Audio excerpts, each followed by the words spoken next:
teaks, siis jällegi tuntakse huvi, et Pärnusse põikama peaks. See linnlausa armastab elu ja valguse peekrist ta joob, kuid suurem näib veelgi ta võlu, kui muusika kukku meid toob. Pärna hõis, oled laulu rõõmu kauneim hõis, oled kevad suve algusveis ja su hurm meid saadab sadades töödes päevis ja öödes pisike Pärna hõis.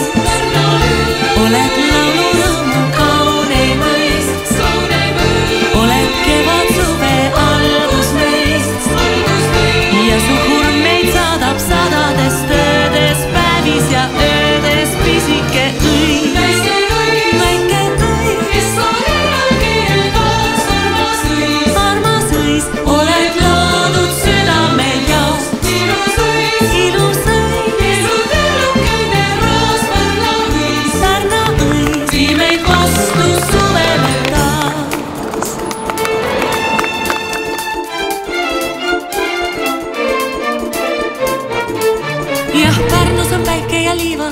Legendideks muutunud muul on valged siin lindude tiivad, on merd käinud, merd näinud tuul.